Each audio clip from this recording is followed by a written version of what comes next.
Alors Michel Rimbaud, j'ai fait une carrière dans la fonction publique, en l'occurrence et beaucoup dans le domaine agricole, entre la direction départementale de l'agriculture et de la forêt qui n'existe plus aujourd'hui et la direction régionale qui continue d'exister. J'ai une formation initiale d'ingénieur, mais j'ai fait beaucoup de droit administratif par le fait que nous étions obligés de prendre des décisions. Obligés, oui, parce qu'en fait, nous avions des tas de décisions, en particulier, je prends un exemple, les autorisations d'exploiter, toutes les décisions qui concernent les aides aux agriculteurs à travers notamment la politique agricole commune. Et donc j'étais amené à rédiger ou à faire rédiger et à avoir à signer des décisions qui sont contestables devant le tribunal administratif si les gens ne sont pas d'accord, selon des procédures particulières. Et nous avions également, j'avais dans mon équipe une personne qui était très spécialisée sur les recours devant le tribunal administratif, parce qu'il y a un tour de main pour rédiger des recours. Défenseur des droits, c'est quoi ? Alors, le défenseur des droits est une institution totalement indépendante, qui a été mise en place à l'échelon français dans le cadre d'une loi. Et c'est une institution en fait qui n'a, je dirais, de compte à rendre à aucun ministère, si ce n'est des questions financières, mais pour le fonctionnement de la maison. Le reste, en fait, c'est une institution indépendante au sens que nous recueillons des doléances des citoyens français, et soit nous les traitons à l'échelon local, soit si c'est très compliqué, parce que ça peut arriver, nous les remontons devant les juristes parisiens qui se chargent d'étudier avec le droit dans cette affaire, dans des litiges qu'il y a entre le citoyen et les services publics au sens général, voire sur d'autres domaines, mais j'y reviendrai sur les autres domaines d'activité que nous avons. Quel est votre statut en tant que défenseur des droits ? Alors, l'équipe à l'échelon parisien compte, je crois que c'est autour de 500 personnes. Et nous avons pratiquement 600 délégués sur le terrain, à la fois dans les départements français, mais de la métropole, mais aussi des DOM-TOM. Et c'est le statut de délégué est en fait un statut de bénévole. Nous avons donc à répondre de notre activité. Nous devons assurer 42 permanences dans l'année. Pour recueillir les doléances du public, en fait, pour recueillir des gens qui ne sont pas d'accord avec des décisions qui sont prises, qui les concernent. Et nous devons les étudier et puis faire de la médiation, c'est-à-dire contacter, en fait, dans un premier temps, la structure qui est concernée et essayer de trouver une solution. Et puis, si c'est trop compliqué, bien effectivement, nous devons faire appel aux juristes chevronnés, parce que nous touchons un peu à tout, et il est difficile d'être spécialisé.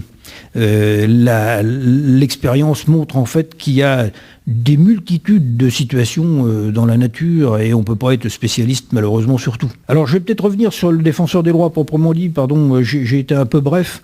Je vais quand même reparler des différents secteurs d'activité. Alors, la majeure partie de nos réclamations concerne les services publics, que ce soit les décisions de l'État, des établissements publics qui relèvent de l'État, c'est-à-dire CAF, CARSAT, France Travail, enfin bref, tous ces établissements publics. C'est aussi le domaine des collectivités, que ce soit du conseil départemental, du conseil régional et des communautés de communes, voire des communes. Donc effectivement, là, c'est, je dirais, 90% de nos dossiers. Et puis, d'autres domaines sont moins connus, mais qui sont inscrits également dans le domaine d'activité du défenseur des droits, c'est la discrimination. Donc tout ce qui est source de discrimination à l'emploi, on y pense le plus souvent, dans l'emploi, au recrutement, mais également aux services, c'est-à-dire l'accès aux services liés en fait à des discriminations liées à des configurations par exemple de bâtiments ou de choses comme ça qui ne permettent pas aux handicapés d'aller dans tel ou tel établissement. Et alors il ne faut pas oublier également le fait de traiter des dossiers sur la défense des enfants. Alors c'est vrai que la plupart des dossiers qui viennent ici concernent des dossiers sur le plan judiciaire et qui concernent plus le juge. Mais il y a certains cas à la marge où ça implique soit des structures émanant du conseil départemental, je pense notamment à l'ASE, je pense en fait également, ça m'arrive 1 ou 2 fois par an au maximum, de faire un signalement pour une enfance en danger. Donc ça c'est quelque chose qui effectivement rentre également dans nos préoccupations. Et sur ce plan-là, j'insiste aussi sur le fait que j'ai un certain nombre de dossiers d'AESH, c'est-à-dire d'enfants qui ont un handicap et qui doivent avoir un soutien en scolaire lors de leur parcours scolaire. Et l'éducation nationale, c'est traité d'une part par la MDPH, puis par l'éducation nationale qui qui doit gérer des crédits. Et là-dessus, effectivement, j'interviens régulièrement sur des dossiers qui, malheureusement, n'ont pas d'issue et pour lesquels les enfants ont une autorisation de la MDPH d'avoir un soutien, mais que l'éducation nationale ne satisfait pas forcément. Il y a également la question du handicap, avec toutes les questions d'accès, l'accès aux bâtiments, quel qu'il soit. Alors c'est vrai que dans des petites mairies, par exemple, ça ne nous remonte pas, mais ça pourrait venir, où on a un accès exclusivement par démarche, il n'y a pas de plan incliné, donc ça évite et ça handicape sérieusement la personne qui, malheureusement, ne peut pas se déplacer en dehors d'un fauteuil roulant, par exemple. Et le dernier point que je voulais signaler, c'est la question de la déontologie de la sécurité, qui est un domaine vraiment très spécifique. Alors on pense tout de suite aux gros dossiers du style des bassines, vous savez, où il y a eu énormément de contestations et des mouvements qui ont abouti malheureusement à des pertes humaines, voire à des blessés, des choses comme ça. Donc là, c'est vraiment... Alors nous avons j'ai des collègues spécialisés là-dessus, parce qu'il faut vraiment être pointu. Et puis, si jamais il n'y arrive pas, ça remonte automatiquement, je dirais, au niveau des juristes parisiens pour vraiment fouiller la question de fond en comble. Voilà les grands domaines d'activité du défenseur des droits. Avez-vous quelques exemples de réclamations que vous avez gérées à nous donner ? Alors, il y en a effectivement de nombreuses. Ce qui m'arrive le plus à l'heure actuelle, ce sont les questions de titres de séjour pour les étrangers. Avec des retards, avec des gens qui se trouvent sans titre et qui se retrouvent par exemple, avec un employeur qui leur dit « Écoutez, pas de titre de séjour, je suis obligé de fermer la porte, je ne peux plus vous garder, votre contrat de travail est suspendu, voire arrêté. » Donc ça, c'est effectivement l'un des... Ou également des étudiants qui se retrouvent avec des titres de séjour qui sont échus et pour poursuivre et aller jusqu'à leur examen, doivent effectivement retrouver un titre de séjour valide. Alors après ça, effectivement, il y a de nombreuses... C'est extrêmement varié. Alors je signale également que j'ai des vagues d'intervention. Il y a 3-4 ans, j'avais le RSI, par exemple, parce qu'il y a eu un gros problème sur le RSI, avec les cotisations et derrière avec le retour en matière de retraite et de couverture sociale. A priori, cette affaire-là a dû se résorber parce que je n'ai pratiquement plus de cas. L'an passé, j'ai eu énormément de demandes sur ma prime rénov, qui n'était pas payée. Alors, nous intervenons auprès de l'ANA, qui est le payeur, pour leur dire, écoutez, monsieur ou madame X ont un retard qui est maintenant d'1 an, comment se fait-il est-ce qu'il est possible d'examiner leur situation? Alors soit ils sont ayant droit, soit pas ayant droit, mais il faut au moins leur dire qu'on ne laisse pas les gens dans l'expectative. Donc ça, c'est également l'un des autres points sur lequel, après, je dirais que c'est très dispersé. Il y a des interventions que je fais pour les collectivités, aussi bizarre que ça puisse paraître, il y a même des interventions qui concernent des places dans les cimetières, des choses comme ça, suite à des décisions de la collectivité. Ça peut être des personnes qui contestent certains éléments de permis de construire, de voisinage. Effectivement, un permis de construire étant délivré, il est contestable dans certaines formes.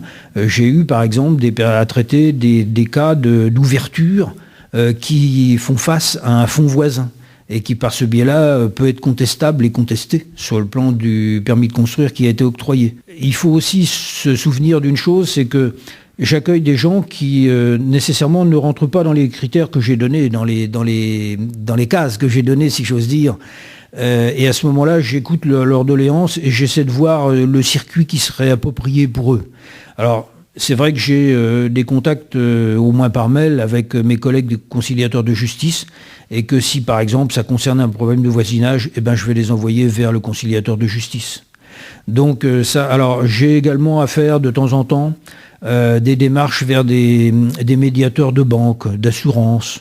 C'est extrêmement varié à ce niveau-là. Mais c'est des fois des dossiers, quelques dossiers par an seulement. On va faire un petit bilan de votre activité en 2023. Combien de dossiers avez-vous traités ? Alors, je vais arrondir les angles, environ 150 qui m'ont été déposés l'année dernière. Je n'ai pas fini de les traiter parce que malheureusement, il y a des organisations sur lesquelles il y a des délais de réponse. Et puis, il y a ensuite un jeu de questions-réponses. Parce que des fois, une réponse appelle une autre question.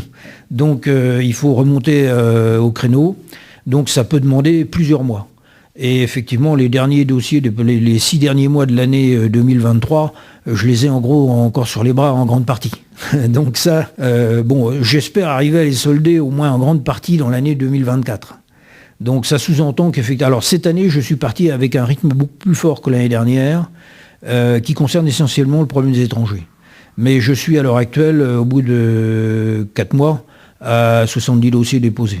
Il faut signaler surtout que nous sommes totalement ouverts à toute réclamation, que notre porte est ouverte vraiment, qu'il n'y a pas de limite, il ne faut pas se créer d'interdit.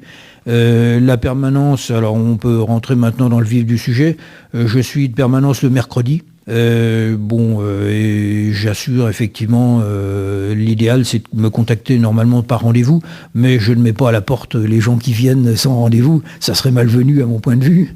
Donc ils sont les bienvenus, il n'y a pas de problème. Par contre, s'il y a quelqu'un qui a un rendez-vous, je suis obligé de le prendre préalablement. Ça va de soi, ça fait partie des règles de courtoisie, je dirais. Voilà, donc ma permanence est le mercredi. Ceci étant, j'invite les personnes à me saisir au préalable, au moins par mail, pour avoir un rendez-vous. C'est l'idéal. Par courrier, éventuellement, c'est possible. Par téléphone.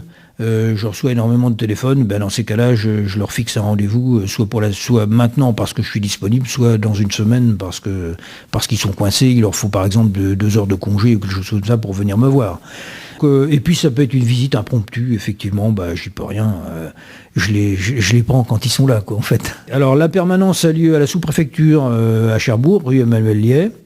Et je suis contactable au numéro 02 33 87 82 fois ou 8201 en ligne directe. Alors je sais que je ne suis pas toujours derrière mon téléphone. Deuxièmement, ma ligne directe, quand je suis occupé, je suis obligé de dire excusez-moi, mais je suis occupé par un rendez-vous, je reporte, je vous rappellerai. Michel Rimbaud, je vous remercie énormément de nous avoir consacré ces quelques minutes dans votre fonction défenseur des droits. Souhaitez-vous ajouter une dernière chose ? Pour l'instant, non, je ne vois pas. Je pense qu'on aura peut-être l'occasion d'en reparler et d'évoquer plus précisément éventuellement des cas.